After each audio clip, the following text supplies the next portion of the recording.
Kita buka sesi pertanyaan. Ingin bertanya.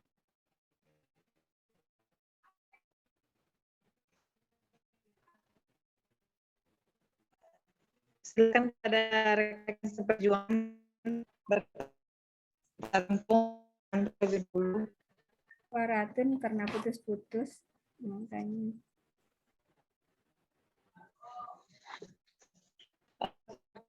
Ada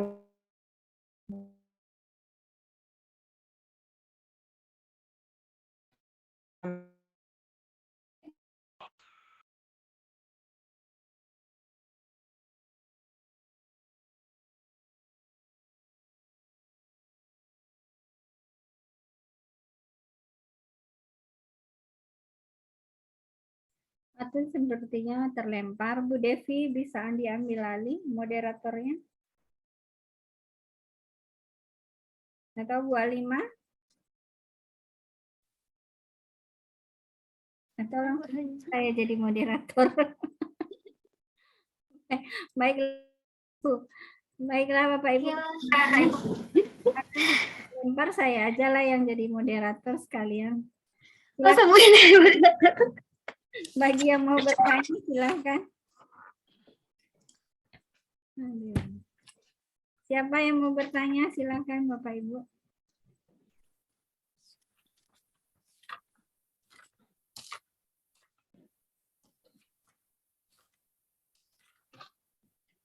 Boleh bertanya Bu Indah? Ya, silahkan. Bismillahirrahmanirrahim. Assalamualaikum warahmatullahi wabarakatuh. Waalaikumsalam warahmatullahi wabarakatuh. Ya, terima kasih kepada Bu Indah. Ini sekaligus moderator nih Bu Indah. Sudah resmi ini jadi moderatornya. Udah tahu.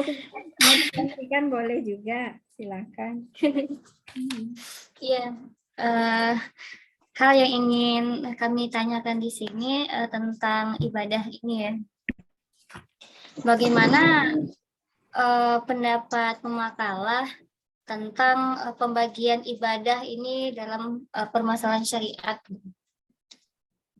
Ada yang mahdoh, ada yang lebih mahdoh gitu. Nah, kemudian dalam yang mahdoh ini, contohnya seperti sholat ya, kalau kita kaitkan dengan kajian tarekat ya, saya pernah mendengar seperti ini gitu. Dalam tarekat apa gitu ya, waktu saya KKN S1 dulu, dalam tarekat itu kalau perempuan lagi berhalangan ya, ketika dia udah suci, maka sholatnya itu dimulai dari sholat Isya, walaupun mungkin dari subuh itu dia sudah suci gitu.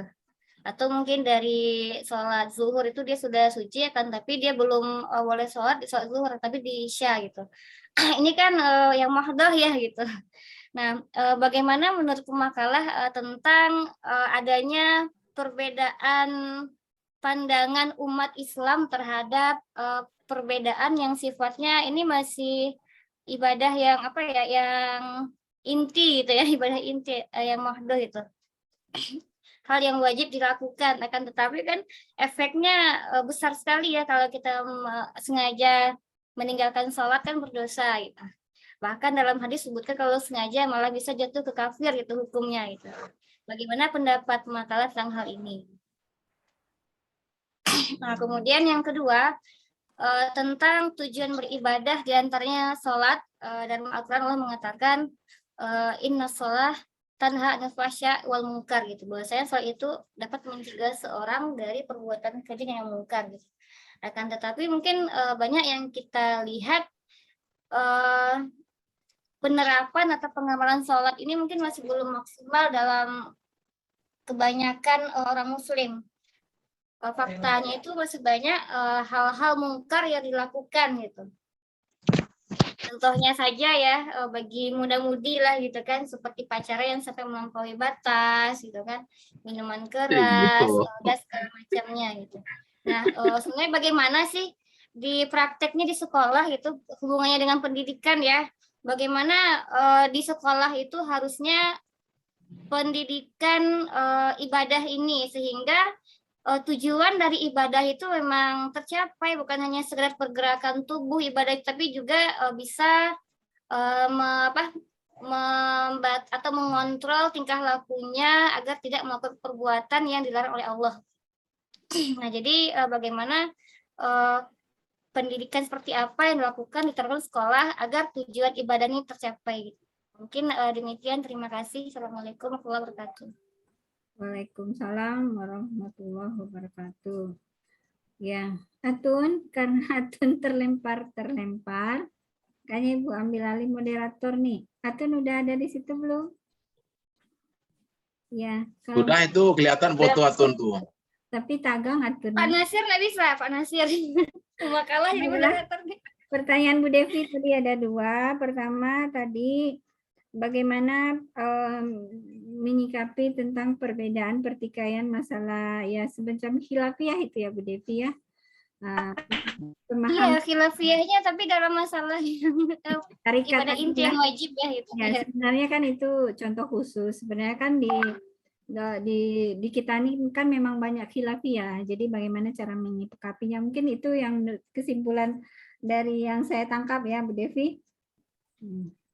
Iya, Bu Indah. Kemudian pertanyaan kedua itu kira-kira tujuan beribadah, misalnya kita sudah Allah sudah menjelaskan bahwa jika ibaratnya apa tadi bahwa sholat itu mencegah orang berbuat keji dan mungkar, tapi kenapa masih banyak kita lihat selama ini contohnya kayak anak muda yang tidak terkontrol, yang suka minuman keras dan segala macam. Nah, bagaimana seharusnya ya contohnya pendidikan di sekolah itu, pendidikan ibadah itu seharusnya seperti apa yang mesti kita terapkan agar hal-hal yang seperti ini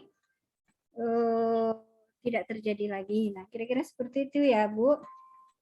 Bu Devi, pertanyaan. Ya, semoga teman-teman pemakalah sudah memahami maksud pertanyaan Bu Devi tadi. Baiklah, pertanyaan berikutnya dari siapa lagi? Boleh silakan. Ada lagi teman-teman yang mau bertanya? Kalau nggak ada saya aja. Siapa ya? Makalah yang bertanya terus saya yang menjawab. Moderator semua kalah aja Bang ya. Kayak di hari hujan ini jadi mungkin banyak yang nggak bisa online ini. Mohon maaf kalau kalah. Jaringan sungguh. Iya. Hujan risiko Pak Bu. Iya, enggak apa-apa, diambil alih biar lebih ramai. Ada yang lagi yang bertanya? Bapak Ibu, kalau enggak dijawab sama pemakalah lagi. Saya tanya satu, Bu. Pak Lirman. Ya, silakan. Semoga Ibu Yursili sehat ya Pak. Lalu Bu. Ya. Silakan Pak Lirman. Assalamualaikum warahmatullahi wabarakatuh. Waalaikumsalam warahmatullahi wabarakatuh. Pertanyaan saya tentang masalah ini. Yang pertama, pertanyaannya sesuai dengan judul makalah ini, yaitu pendidikan ibadah dalam Al-Quran. Jadi yang saya tanyakan, apa masalahnya pendidikan ibadah dalam Al-Quran ini? Jadi permasalahan pendidikan ibadah dalam Al-Quran. Kemudian kalau memang ditemukan permasalahan di situ,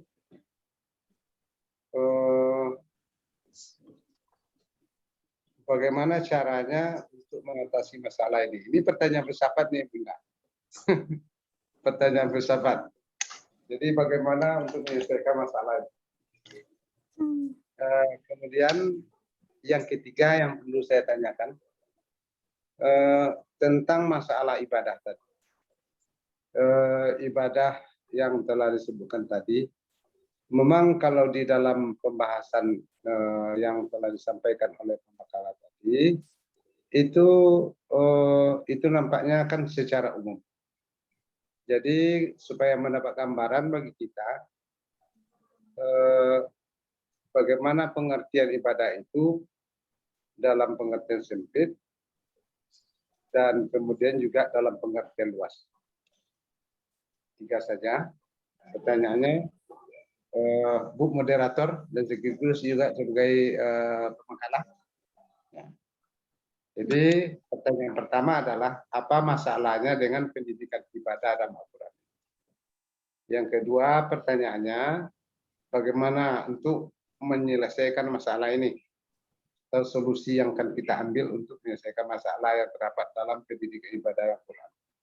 Yang ketiga yang perlu saya tanyakan, bagaimana yaitu tentang pengertian atau pemahaman tentang ibadah dalam pengertian sempit dan pengertian luas. Nah, itu saja Bu Moderator. Baik. Demikian, wassalamualaikum warahmatullahi wabarakatuh. Waalaikumsalam warahmatullahi wabarakatuh. Tuh. Baiklah, mungkin sudah jelas dari pertanyaan Pak Ali Arman tadi, kira-kira apa yang jadi permasalahan dalam pendidikan ibadah ini? Ada nggak yang mesti kita permasalahkan atau aman-aman saja? Ya. Kemudian bagaimana menghadapi jika memang ada permasalahan tersebut? Ya. Bagaimana solusinya?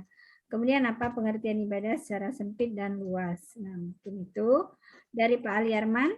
Ya, silakan kami buka satu lagi kesempatan. Bapak Ibu yang mau bertanya? Ada? Kalau nggak ada, kita cukupkan ini saja. Kita jawab dulu yang dua ini. Ya, bagaimana pemakalah? Pak Suryadi, Pak Antoni, siapa duluan yang mau ngomong? Lanjut, Moderator. Lanjut. Saya yang jawab. Makan tabu juga. Baik, baik saya coba dulu. Iya, silakan. Assalamualaikum warahmatullahi wabarakatuh. Waalaikumsalam warahmatullahi wabarakatuh. Ya, terima kasih kepada moderator sekaligus penyaji makalah yang telah menyampaikan makalahnya pada kita pada kesempatan kuliah kita yang terakhir pada siang ini. Mudah-mudahan nanti kita bisa menyelesaikan semua mata pelajaran yang telah kita ikuti. Kemudian yang sama-sama kita hormati Bapak Profesor Dr. Rusdi AM LCMA, Bapak Dr. Zulheldi selaku dosen pengampu kita pada siang hari ini.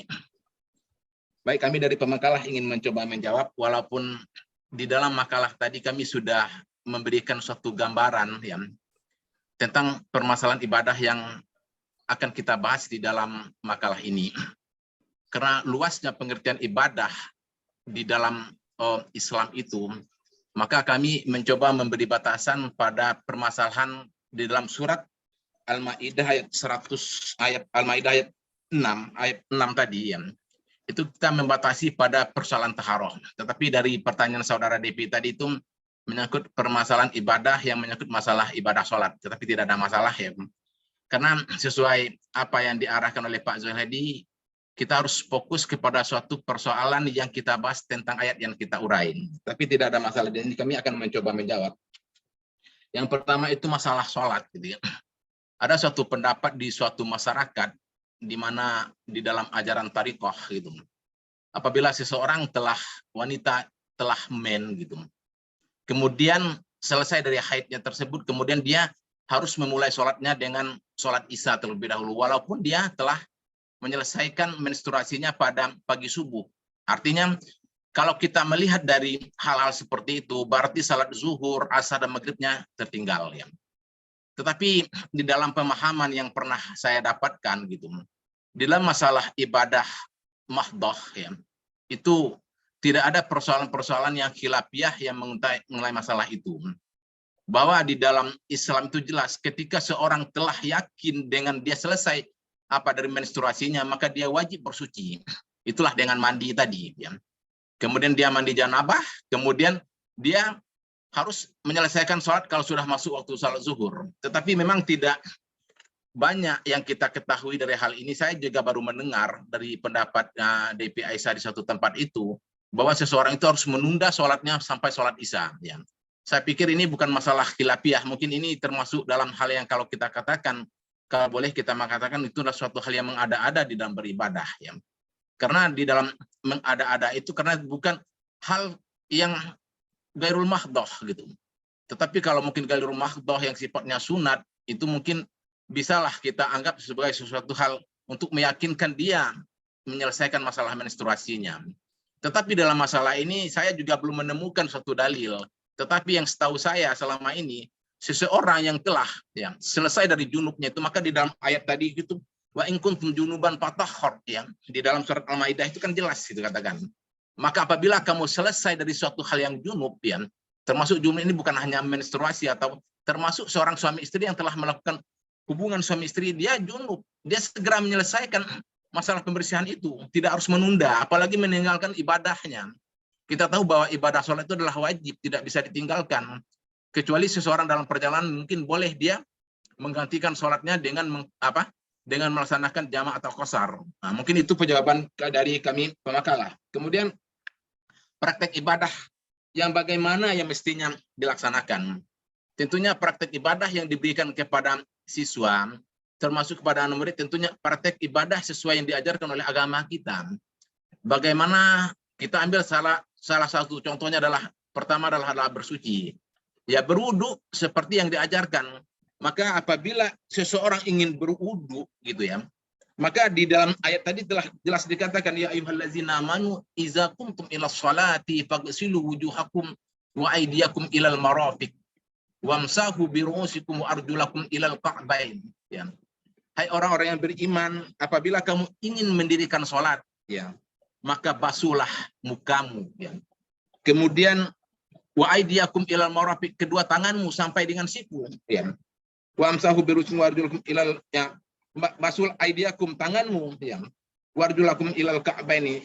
Ini jelas ada urut-urutan yang mesti kita laksanakan. Kemudian membasuh muka, mencuci tangan. Kemudian yang terakhir itu adalah membasuh kedua kakimu sampai mata kaki. Tentunya dalam pendidikan yang diharapkan adalah pendidikan yang betul-betul menerap sesuai ajarannya dari baginda Rasul. Termasuk dalam sholat. Nabi katakan, "Shallu kama ra'aitumuni usolli." Sholalah kamu sebagaimana sholat. Tentunya di dalam pelaksanaannya, dalam pengajarannya, tentu kita harus melihat kepada apa yang diajarkan oleh Nabi kepada para sahabat, sahabat kepada para tabi'in, tabi'in kepada tabi'in, kemudian sampai generasi kita sekarang ini.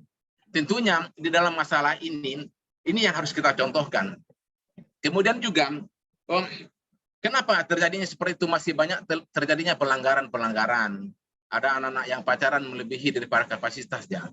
Itu bukan karena apa, tetapi pendidikan ibadah yang diajarkan kepada mereka, mungkin mereka tidak menghayati. Di situlah nilai-nilai keimanan yang mungkin juga mereka kurang pahami, bahwa sesungguhnya apa yang dilakukan oleh seorang hamba, dimanapun dia berada, Allah pasti mengetahui dan mengawasinya. Kita yakin kan Raqibun Atid itu selalu mengawasi kita. Tetapi kalau kita tanamkan pengertian dan pemahaman-pemahaman seperti itu, kalau dihayati oleh seluruh umat Islam, orang-orang beriman termasuk anak didik, saya yakin tidak akan ada pelanggaran. Tetapi mungkin di dalam penerapan dan pengejaran, sementara guru-gurunya sungguh-sungguh memberikan mereka pemahaman dan pengertian, tetapi mungkin bagi anak didiknya tidak memahami dan tidak menghayati nilai-nilai yang diajarkan. Tentunya dalam permasalahan ini, kita tidak bisa menyimpulkan bahwa apa yang diajarkan oleh guru itu tidak tidak benar gitu. Tetapi kebenaran itu mungkin ada, ya. Kemungkinan kebenaran itu ada pada ajaran-ajaran yang disampaikan oleh guru. Tetapi penghayatan yang dilakukan oleh setiap murid atau siswa itu yang tidak sampai mendalami betul apa-apa yang telah diajarkan kepada mereka. Itu mungkin pertanyaan kedua dari saudara Devi. Mungkin dari teman-teman yang lain bisa menambahkan atau dari pemakalah sendiri. Terima kasih. Assalamualaikum warahmatullahi wabarakatuh. Waalaikumsalam warahmatullahi wabarakatuh. Terima kasih Bapak Antoni yang sudah menjelaskan pertanyaan dari Ibu Devi. Mungkin ada tambahan dari Pak Suryadi atau dari teman-teman lain?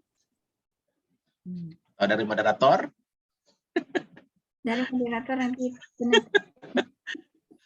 Ya, saya dikit Bu Indah. Ya, silakan. Ini masih kaitannya dengan pertanyaan Bu Devi ya. Assalamualaikum warahmatullahi wabarakatuh. Waalaikumsalam. Bapak Dr. Suheldi yang kami hormati, Bapak Ibu teman-teman yang kami banggakan. Saya ingin menambahkan pertanyaan dari Bu Devi ini mengenai bagi pendidikan seperti apa yang diterapkan di sekolah agar tujuan ibadah dapat tercapai. beliau tadi mencontohkan misalnya sholat, yaitu tujuannya untuk dapat mencegah dari perbuatan keji dan mungkar. Kalau saya memahami tadi sebenarnya mungkin sudah dijawab oleh Pak Antoni, saya ingin menguatkan saja sesuai pemahaman saya, bahwa menurut kami bahwa di sekolah itu memang perlu ditekankan pendidikannya pada pendidikan keimanan. Karena ibadah itu kan harus dikerjakan dengan landasan iman. Kita melihat bahwa kalau anak-anak itu hanya diminta untuk mengerjakan ibadah gitu ya, kemudian tapi tidak dilandasi dengan keimanan, maka di situ ada yang dikenal sekarang namanya generasi robot gitu, generasi yang akan bergerak kalau dia dikontrol oleh orang tuanya atau gurunya. Nah, setelah orang tua atau gurunya tidak mengontrolnya, atau setelah dia bebas dari orang tua atau gurunya, maka dia seperti robot yang dimatikan tombol on off-nya, sehingga dia menjadi malas, tidak menjalankan ibadah ketika dia tidak dekat dengan guru atau orang tuanya. Nah, maka penting untuk menanamkan iman di dalam diri anak-anak, di samping memang mengajarkan masalah niat dan tata cara ibadah sesuai dengan ketentuan. Jadi memang landasan iman memang sangat penting untuk ditanamkan di sekolah, dan memang ini adalah membutuhkan waktu yang panjang dan usaha yang tidak mudah. Mungkin itu saya, Bu Indah.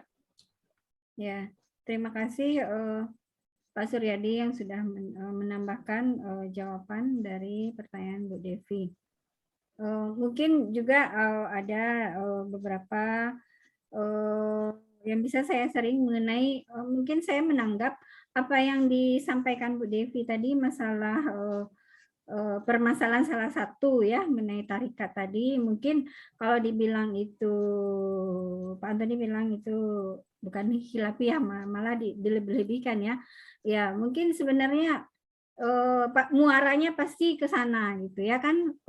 Banyak, sebagaimana kita ketahui bahwa berdasarkan hadis Nabi itu, bahwa di dalam umatku nanti akan muncul sekitar 70 golongan ya, 73 golongan yang akan ada di dunia ini akibat dari apa tadi? Ya, akibat dari cara menyikapi perkara-perkara sunnah yang ada selama ini. Nah, jadi di sini dapat saya beberapa tulisan yang mengatakan bahwa ada 4 cara untuk menyikapi masalah-masalah perkara khilafiyah itu tadi. Yang pertama itu minta petunjuk kepada Allah, sebagaimana firman Allah dalam surat Al-Fatihah itu disebutkan, katanya hanya satu ayat di situ dijelaskan ihdinas siratal mustaqim. Nah, jadi jika kita misalnya berbeda pendapat dengan orang lain ya kita minta petunjuk kepada Allah, karena setiap hari dalam 5 kali sehari kita selalu membacakan ayat tersebut, bahkan mungkin lebih kalau dibarengi dengan sunnah segala macam. Berapa kali kita mengucapkan ihdinas siratal mustaqim itu. Yang kemudian yang kedua itu meneladani akhlak para ulama dalam menyikapi khilafiyah. Nah, di mana dulu di masa terjadinya khilafiyah di antara para ulama, bahkan imamnya para ulama seperti ulama 4 tadi, mazhab Abu Hanifah, Imam Malik, Imam Asy-Syafi'i, dan Imam Ahmad pun sering terjadi perdebatan tersebut. Tetapi walaupun mereka memiliki banyak perdebatan pendapat, mereka tetap sepakat untuk saling menghargai. Kemudian yang ketiga itu memahami prinsip dasar dalam fikih dan usul fikih. Jadi ibaratnya kita berbicara itu harus ada dasar sumbernya, nasnya. Jadi tidak hanya tong kosong saja, hanya berdasarkan akal pemikiran semata. Nah, sebagaimana hadis Nabi yang menjelaskan ini berikut, artinya Rasulullah dari Abu Humamah ia berkata, Rasulullah Shallallahu Alaihi Wasallam bersabda, "Aku menjamin rumah di tepi surga bagi seseorang yang meninggalkan perdebatan meskipun dia benar. Aku juga menjamin rumah di tengah surga bagi seseorang yang meninggalkan kedustaan meskipun bersifat gurau. Dan aku juga menjamin rumah di surga yang paling tinggi bagi seseorang yang berakhlak baik." Walaupun ibaratnya kita merasa benar dengan keyakinan kita itu, tapi kita tidak perlu untuk gontok-gontokan mengatakan bahwa kita yang paling benar. Kemudian membahas khilafiyah namun dengan koridor yang benar. Nah, itu maksudnya. Nah, kira-kira itu tambahan dari saya sebagai penjelasan dari pertanyaan Bu Devi tadi. Mungkin dari yang sudah dipaparkan pemakalah tadi, kira-kira menurut Bu Devi apakah sudah bisa terjawab apa yang sudah ditanyakan? Kami minta. Ya, terima kasih pemakalah atas jawabannya. Di sini yang kami maksud dengan yang tarekat tadi itu ya, katanya kan karena orang Indonesia ya. Jadi katanya Islam itu kan dimulai dari huruf I gitu. Jadi mulainya Isya, kemudian subuh, kemudian lohor, kemudian asar, baru maghrib gitu. Makanya katanya dari Iran itu ada buku ulama tarekatnya gitu yang mereka gunakan gitu. Dan dulu waktu S1 udah lama sekali ya. Bahkan dosen DPL kami itu menyarankan kalau ada perdebatan yang tentang tarekat itu mungkin lebih baik dia mendengarkan saja gitu kan, daripada nanti akan terjadi hal-hal yang mungkin tidak menyenangkan gitu kan antara mahasiswa KKN dengan penduduk setempat. Jadi mungkin bagaimana sih kita mengatasi hal ini, karena itu hal yang cukup jelas ya gitu. Kalau sudah habis masa junubnya itu, maka wajib mandi ketika waktu sholat datang ya sholat kayak gitu. Nah kalau saya tinggalkan sholat kan jelas hukumnya gitu kan, dan apa yang dikatakan Bu Indah tadi itu kan masalah khilafiyah yang mungkin itu di Ghairul Mahdoh ya kalau untuk para imam tadi gitu. Dan kalau yang ini kan masalah ibadah yang mahdoh itu ya, yang wajib dilakukan gitu. Nah mungkin bagaimana sikap kita menghadapi mungkin para ahli-ahli tarekat tadi atau para penganut tarekat yang seperti itu gitu. Mungkin kalau sekarang kalangan akademisi, apa kira-kira upaya yang kita lakukan gitu agar mungkin orang-orang yang di sekitar kita, mungkin dulu saya KKN di pesisir itu. Coba Bu Rika Fitri atau Bu Erna Yanti tahu pernah mendengar tentang hal ini gitu. Tapkori, basah Tapkori. Ya mungkin demikian, terima kasih Bu Indah.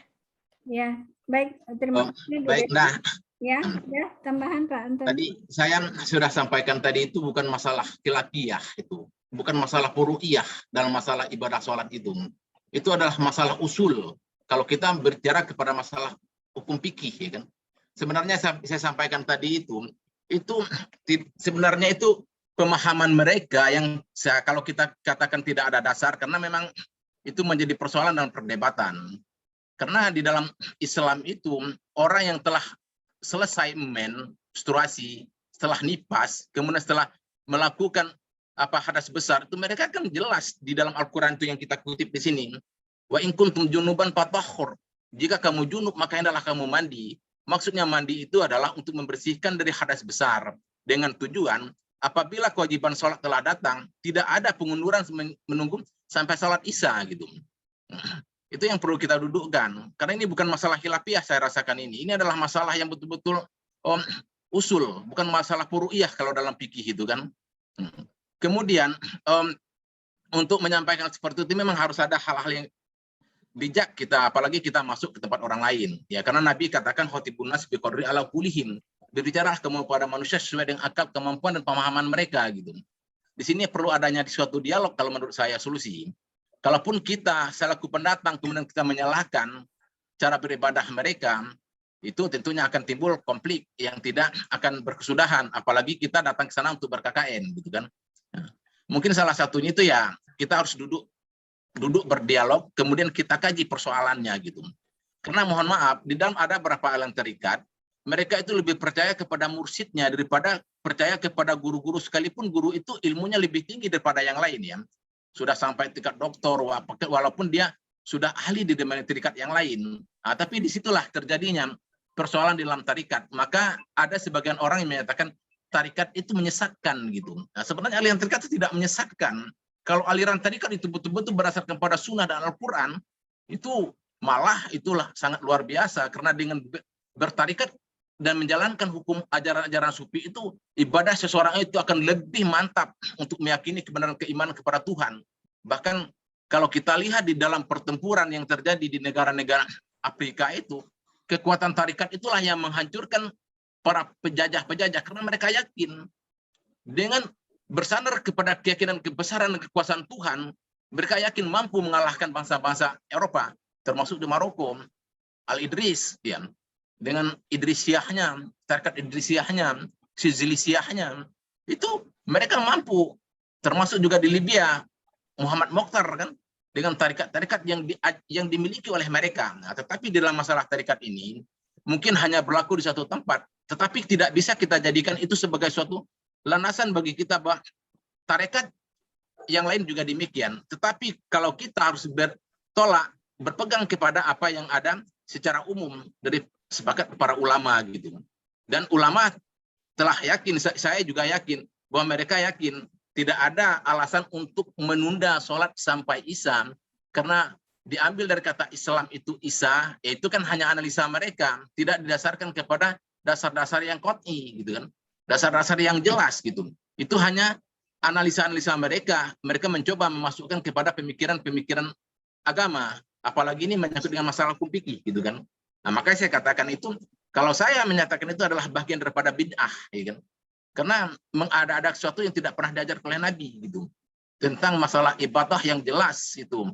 Ibadah mahdoh, bahwa sholat, zakat, haji, termasuk juga umroh, itu adalah ibadah yang khusus, ibadah mahdoh yang diajar oleh Nabi. Maka dia terangkum dalam rukun Islam itu sendiri. Jadi itu yang perlu kita luruskan.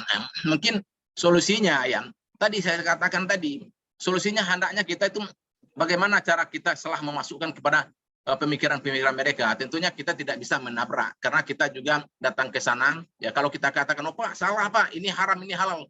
Itu salah Pak, caranya melaksanakan ibadah seperti itu. Pasti akan terjadi benturan. Disitulah di dalam berdakwah itu ada nilai-nilai hikmah ya. Nilai hikmah itu ud'u ila sabili rabbika bil hikmah wal mau'izatil hasanah. Jadi menurut Muhammad Nasir, hikmah itu adalah bagaimana kita menyikapi sesuatu dengan menarik suatu kesimpulan bahwa apa yang kita sampaikan tidak menjadikan suatu benturan kepada suatu audien yang menerimanya. Nah, maka Nabi menyatakan itulah khatibun nas biqadri ala kulihim. Berbicaralah kamu kepada manusia sesuai dengan akal dan kemampuan mereka. Kalau cara pemahaman mereka seperti itu, ya tentunya kita harus mencari jalan keluar yang terbaik gitu kan ya. Karena mengambil hikmah itu di dalam Al-Quran juga dikatakan yu'til hikmata mayyasha wa mayyu'til hikmata faqad utiya khairan katsiran ya. Sesungguhnya mengambil hikmah itu adalah suatu jalan yang terbaik, tidaklah bisa mengambil suatu hikmah itu kecuali orang-orang yang mempunyai pemikiran. Itu adalah para ulil albab ya. Mungkin itu yang perlu saya pertegaskan lagi untuk apa yang jawaban saya tadi kan. Terima kasih. Assalamualaikum warahmatullahi wabarakatuh. Dari Pak Nasir. Sudah. Ya, silakan Pak Nasir. Ya, mohon apa-apa dan gambar saya pun tampilnya di sana, saya juga tidak tahu seperti apa. Bagus, Bagus. gagah. Tapi saya tidak bisa lihat. Mohon maaf. Di sini juga hujan lebat. Baik, saya akan mencoba memberikan tanggapan terhadap pertanyaan Bu Dewi Faizah tadi. Saya kira pertanyaan itu terkait sekali dengan apa namanya, dengan praktek ibadah di masyarakat. Kalau di masyarakat itu kita tidak bisa ukur apakah masyarakat itu adalah masyarakat yang awam atau masyarakat yang betul-betul mempunyai pengetahuan yang cukup tentang tata cara pelaksanaan ibadah.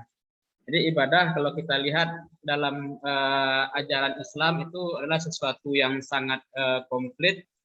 Dia terkait dengan aspek pengetahuan. Kalau di pendidikan mungkin aspek kognitif, pengetahuan tentang tata cara beribadah, kemudian dia juga terkait dengan afektif dan juga terkait dengan psikomotorik.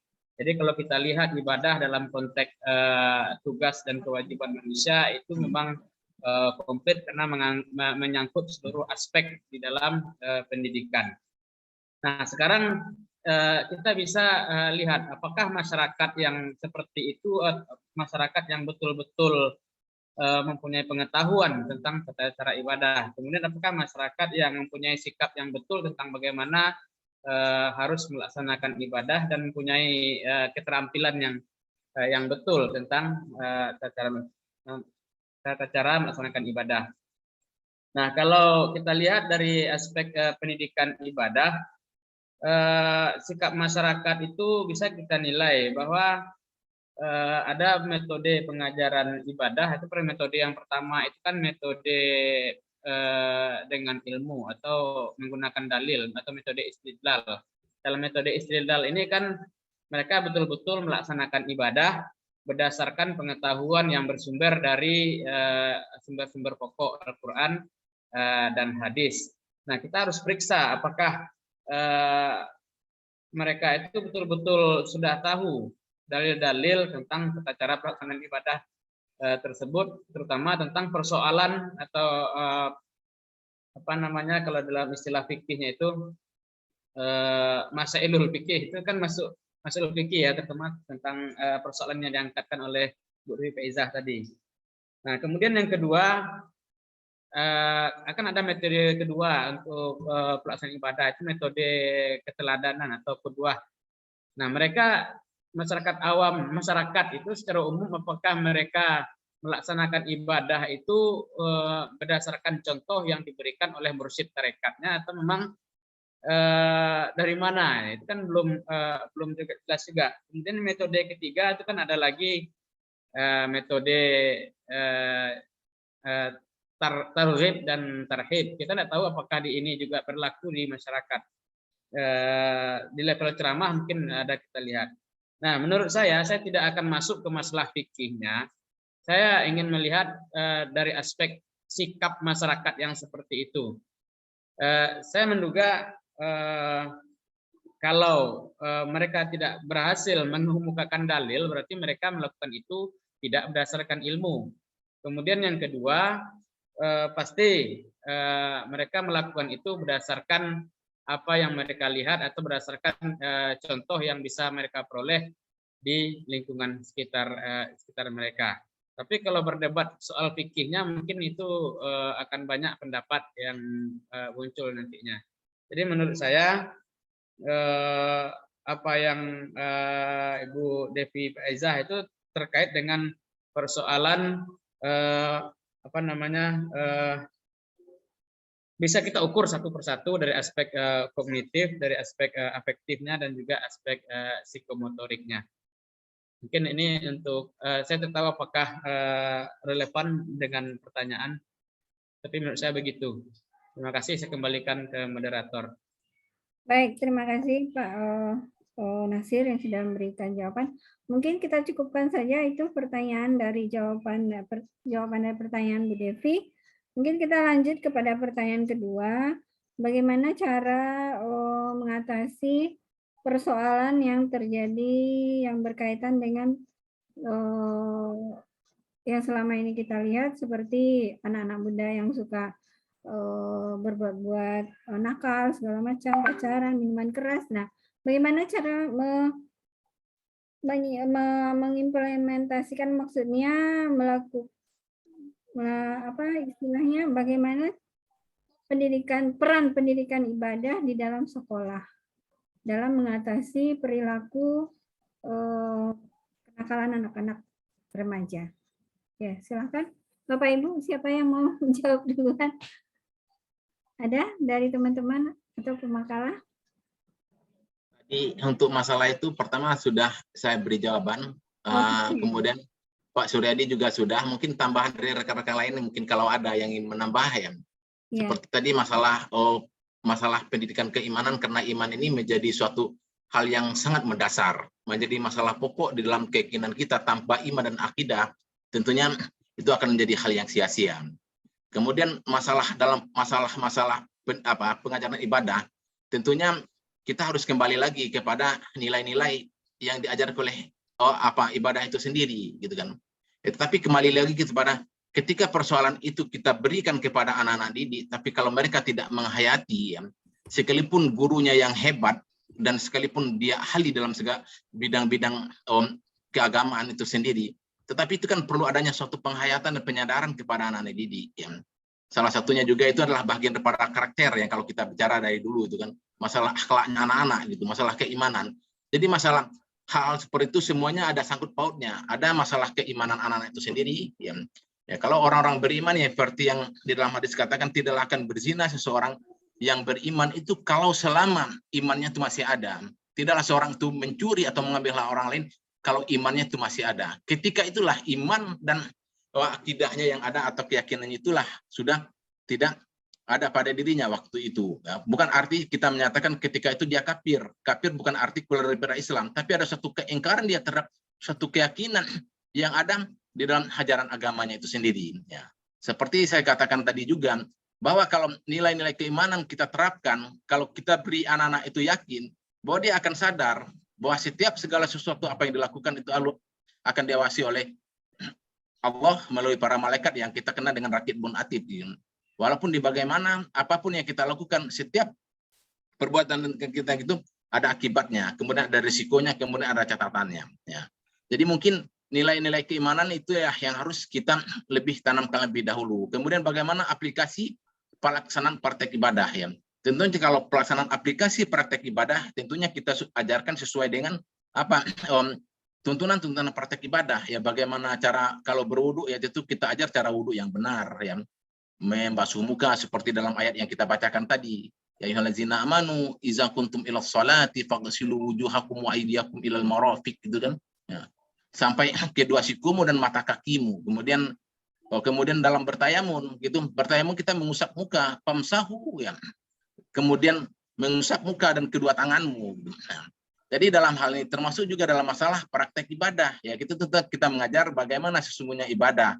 Salat subuh 2 rakaat ya kita ajarkan seperti yang sesuai tuntunan ya, 2 rakaat bagaimana dia harus ruku, bagaimana dia harus sujud. Tentunya begitu cara aplikasinya. Tetapi kalau kita berbicara masalah bagaimana aplikasinya anak-anak, itu tadi memang kalau seperti yang disampaikan oleh saudari DP Faizah yang inna sholata tanha 'anil fahsya'i wal munkar, yang itu karena kalau dia menghayati bahwa dia sadar bahwa apa yang dia lakukan itu sholatnya itu memberi efek, ya tentunya tidak akan melakukan perbuatan-perbuatan keji dan mungkar. Ya, kalau kita berbicara lagi tadi itu tetap saya bermuara kepada suatu keimanan dan keyakinan dia akan adanya pengawasan ya dari Allah Subhanahu Wa Taala. Kemudian saya pikir saya rasa mungkin cukup ya, mungkin yang lain bisa menambah pemahaman-pemahaman yang lain yang bisa memberikan masukan dalam penyempurnaan ini. Terima kasih. Assalamualaikum warahmatullahi wabarakatuh. Waalaikumsalam warahmatullahi wabarakatuh. Bagaimana Bu Devi? Apakah cukup? Atau masih ada tambahan dari teman-teman yang lain? Mungkin sudah cukup, Bu. Udah jam 15:09. Ya, baiklah, sudah cukup. Mungkin berikutnya kita jawab pertanyaan dari Pak Aliarman tadi. Pertanyaannya simpel saja. Kira-kira apa yang jadi masalah dalam pendidikan ini, bagaimana mengatasi solusinya, dan kemudian bagaimana apa itu pengertian ibadah secara sempit dan luas. Ya, silakan, Pak Suryadi, boleh? Baik, makasih Bu. Jadi mungkin menurut saya pertanyaan Pak Aliarman ini hampir sama tadi, sebenarnya sudah tercakup tadi dari jawaban Pak Antoni ketika menjawab pertanyaan Bu Faizah gitu ya, mengapa ibadah itu pendidikan bagaimana menerapkan agar tujuan ibadah itu dapat tercapai. Jadi namun saya coba melengkapi lagi, mudah-mudahan bisa menjadi pelengkap masalah pendidikan ibadah. Nah, kalau ini dalam konteksnya adalah masyarakat umum atau dalam konteks orang dewasa gitu ya, yang kita asumsikan bahwa mereka ini sudah mengetahui bagaimana tata cara beribadah yang benar, kemudian sudah sesuai dengan tuntunan gitu. Maka menurut saya yang saat ini yang menjadi masalah pendidikan ibadah itu adalah bagaimana menghidupkan atau melibatkan hati ketika beribadah tersebut. Jadi kalau Pak Antoni bilang tadi bagaimana penghayatan gitu. Ada sebuah buku saya baca kaitan dengan sholat gitu ya, ibadahnya. Ada buku yang tadabbur bacaan sholat itu. Nah itu di situ disebutkan bahwa selama ini kebanyakan mayoritas kita itu beribadah baru dari sisi jasadnya, atau ritualnya saja. Sementara masih banyak PR kita bagaimana untuk melibatkan hati di sana. Nah, ternyata ada perkataan ulama kalau tidak salah, Ibnu Taimiyah mengatakan ada dua orang sholat di saf yang sama, berdiri di saf yang sama, tapi kemudian pahala yang mereka dapatkan jauh berbeda. Nah, seperti antara pahalanya itu seperti jarak langit dan bumi.